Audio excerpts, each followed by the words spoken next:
Arrancamos con una imagen, una postal de Europa. Después de la caída del Imperio Romano, no hay que imaginarse un mapa ordenado con países, sino más bien una colcha de retales. Un caos, vamos. Un caos total. Reinos germánicos, cada uno con sus costumbres, feudos diminutos con sus propias leyes, ciudades con sus fueros. No hay una ley central ni un tribunal supremo. Nada. Y en medio de todo ese desorden institucional, hay un único actor que tiene presencia en todas partes, desde una aldea en Irlanda hasta un pueblo en Sicilia, la Iglesia Católica. Y lo que vamos a analizar hoy, gracias a los documentos que nos han llegado, es cómo esa institución no solo se dedicó a lo espiritual, sino que se convirtió en la primera gran legisladora de Europa. Esa es la clave. Vamos a explorar cómo la Iglesia, casi por necesidad, empezó a construir el primer sistema jurídico verdaderamente supranacional de Occidente, el derecho canónico. No entender cómo lo hizo, sino rastrear su ADN hasta hoy. La pregunta que nos plantean estos textos es, ¿de qué manera esa estructura legal, forjada en la Edad Media, sigue viva en el día a día de un abogado, en, por ejemplo, Bogotá? Exacto. La misión es esa. Ver cómo conceptos que nos suenan tan actuales como la buena fe en los contratos, la nulidad matrimonial, Incluso la estructura de un juicio. incluso eso, tienen unas raíces increíblemente profundas en ese sistema. No es una clase de historia, es casi una investigación genealógica de nuestras propias leyes. Vale, pues vamos a desgranar esto. A ver, pongámonos en situación. Siglos V, VI, VII. La fragmentación es total. El derecho que se aplica es localista, oral y muy básico.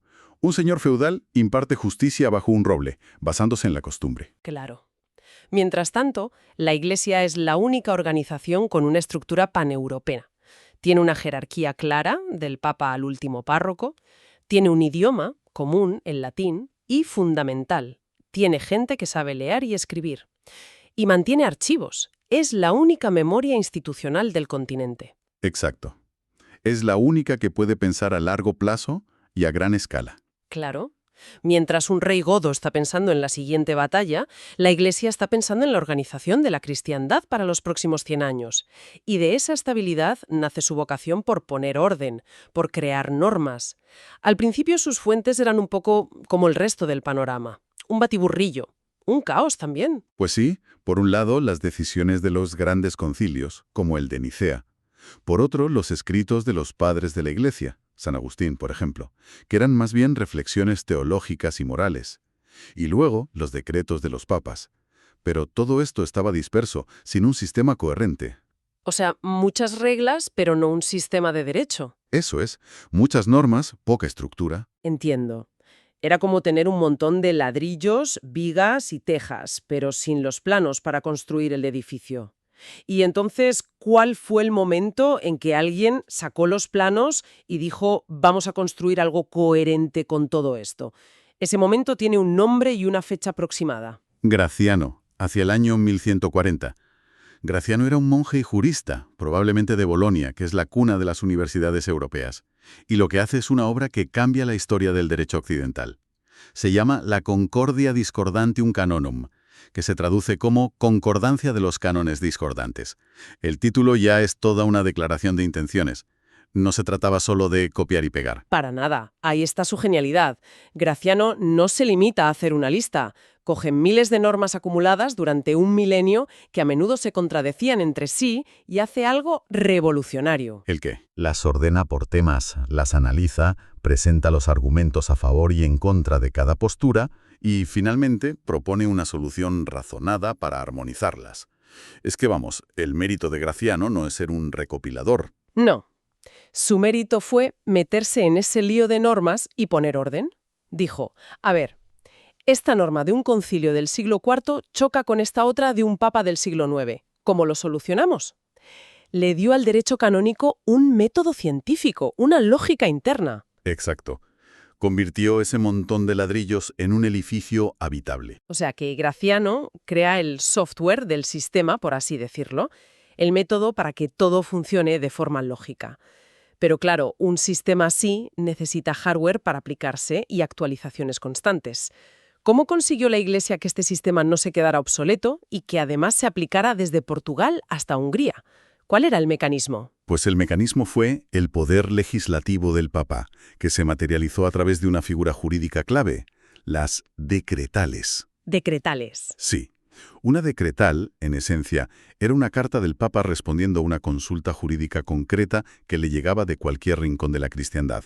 Podía ser un obispo en Inglaterra preguntando sobre un caso de matrimonio complicado o un monasterio en Alemania con una disputa sobre tierras. Pero, entonces, ¿esa respuesta solo valía para ese caso concreto o tenía un alcance mayor? Ahí está la clave del asunto. La respuesta del Papa no solo resolvía ese caso, sino que sentaba un precedente con fuerza de ley para toda la Iglesia. Para toda. Se convertía en una norma universal. Esto es un poder inmenso. Imagina que una decisión tomada sobre un conflicto en Castilla de repente se convierte en la ley que debe aplicar un tribunal eclesiástico en Polonia. Es como si el presidente de un tribunal supremo estuviera legislando constantemente para todo un continente. Exacto. Estamos hablando de una especie de tribunal supremo paneuropeo en tiempo real, donde el Papa era el juez principal y sus sentencias se convertían en ley para todos. Eso es un nivel de poder jurídico inimaginable hoy en día para una sola persona. Totalmente. Y como estas decretales se producían sin parar, pronto fue necesario recopilarlas y ordenarlas. Así nacen grandes colecciones, como las famosas decretales de Gregorio IX en el siglo XIII. Vale. Estas colecciones, junto al decreto de Graciano, acabaron formando un gran cuerpo legal que se conoció como el Corpus Juris Canonice. ¿Y esto no era un libro más, me imagino? No, ¿qué va? Durante 600 años, hasta 1917, fue el código fundamental que rigió la vida de la Iglesia y de millones de europeos en asuntos que hoy consideramos civiles. ¿Y qué tipo de asuntos eran esos? ¿De qué se ocupaban los tribunales de la Iglesia? Su jurisdicción era amplísima. Todo lo relacionado con el matrimonio, por supuesto. Su validez, las separaciones, la legitimidad de los hijos. Claro, la familia. También los testamentos, porque se consideraba un acto ligado a la salvación del alma. Los juramentos y los contratos celebrados bajo juramento también caían bajo su competencia, lo que abría la puerta a intervenir en muchísimos asuntos económicos. Y, por supuesto, todo lo que tuviera que ver con la moral pública. Blasfemia, usura, adulterio. Un momento. Entonces, cuando pienso en un juzgado hoy, con sus montañas de expedientes, sus sellos, sus plazos para recurrir, ¿me estás diciendo que esa estructura burocrática, que nos parece tan estatal y moderna, en realidad es un diseño heredado directamente de la Iglesia de hace 800 años? En gran medida sí. La administración de justicia de la Iglesia medieval era la más sofisticada de su tiempo. Desarrollaron un procedimiento, el proceso romano canónico, que era mayoritariamente escrito, basado en pruebas documentales y testimonios, con abogados, con un sistema de apelaciones jerárquico que culminaba en Roma, en el Tribunal de la Rota. Increíble. Mientras los reyes aún impartían una justicia muy personal y arbitraria, la Iglesia construyó una maquinaria judicial predecible y racional. Y ese modelo, por su eficacia, fue el que acabaron copiando las monarquías europeas cuando empezaron a construir sus propios estados modernos. Vale. Hasta ahora tenemos un sistema legal potentísimo, el derecho canónico, que se está extendiendo por toda Europa. Pero las fuentes que manejamos hablan de una gran síntesis, de una alianza clave. El derecho canónico no actuaba en solitario. No, y aquí es donde la historia se pone aún más interesante. Al mismo tiempo que Graciano y los canonistas ordenaban el derecho de la Iglesia en Bolonia, otros juristas en la misma ciudad redescubrían y estudiaban con fervor otro gran cuerpo legal olvidado, el Corpus Juris Civilis del emperador Justiniano, la gran compilación del derecho romano clásico. Esa misma. Entonces tenemos dos equipos de juristas, en la misma ciudad, trabajando en dos sistemas distintos, pero ambos increíblemente sofisticados. ¿Compitieron o colaboraron? Colaboraron. Y de esa colaboración nació la base de toda la cultura jurídica de Europa continental. Se produjo una simbiosis. ¿En qué sentido? A ver, el derecho romano era como un diccionario increíblemente rico. Ofrecía conceptos, categorías y una sutileza técnica espectaculares para regular la propiedad, los contratos, las obligaciones. Pero era un derecho muerto. El derecho de un imperio que ya no existía. No tenía tribunales que lo aplicaran. Claro, no tenía jueces. Exacto. El derecho canónico, por otro lado, era un derecho vivo, con una jerarquía de jueces y una jurisdicción real en toda Europa. Entiendo la analogía. El derecho romano era el diccionario, te daba las palabras precisas, propiedad, contrato o usufructo. Pero el derecho canónico era la gramática y la imprenta, te decía cómo construir las frases y, sobre todo, tenía la maquinaria para que esas ideas se aplicaran en la vida real. Es una analogía perfecta. Los juristas de la época estudiaban ambos derechos. Se decía que un jurista completo tenía que ser doctor en utroque jure. En ambos derechos, el civil y en canónico. Correcto. De la fusión de ambos nace lo que conocemos como el jus commune, el derecho común europeo, que fue la base del pensamiento jurídico desde el siglo XII hasta las codificaciones del siglo XIX. El derecho romano aportó el esqueleto conceptual y el canónico aportó los músculos procesales y la estructura institucional para que funcionara en la práctica. Vale, tenemos este sistema jurídico potentísimo, el ius commune, dominando el pensamiento legal en Europa durante siglos. Pero claro, Europa está muy lejos. ¿Cuál fue el vehículo que transportó todo este ADN legal a través del Atlántico hasta llegar, por ejemplo, a Bogotá o a Lima? El vehículo fue, sin duda, el Imperio Español. La tradición del jus commune había calado muy hondo en la península ibérica. Fíjate que la gran obra jurídica de la Castilla medieval, las 7 partidas de Alfonso X el Sabio, es un ejemplo monumental de recepción de ese derecho romano canónico. Bebe directamente de las fuentes de Bolonia. Totalmente. Así que, cuando España inicia la conquista y colonización de América, no llega con un vacío legal, llega con todo este bagaje, con este sistema jurídico ya muy maduro. O sea que en las carabelas no solo viajaban soldados y misioneros, sino también un sistema legal completo en la mente de los letrados, los jueces y los funcionarios. Exactamente. Y ese derecho castellano, impregnado de derecho canónico, se convierte en el derecho que se aplica en las Indias. Se mezcla, por supuesto, con una nueva legislación específica para América, las leyes de Indias, pero la estructura fundamental, los cimientos, son los del jus commune. Sobre todo en derecho privado, me imagino. Ahí sobre todo. Las normas que regulaban el matrimonio de los colonos, cómo hacer un testamento, cómo organizar la familia, todo eso era, en esencia, derecho canónico trasplantado a un nuevo continente y aplicado a través de la legislación de Castilla. Fue una herramienta de organización social y cultural de primer orden. Bien, el viaje está claro. Y esto nos lleva a la pregunta final, y quizás la más relevante para nuestro análisis. ¿Qué significa todo esto hoy? Colombia es un Estado laico desde hace mucho tiempo, consagrado en la Constitución de 1991. ¿Queda algo más que un eco histórico de todo esto, o hay influencias reales y tangibles? La herencia es profunda y estructural.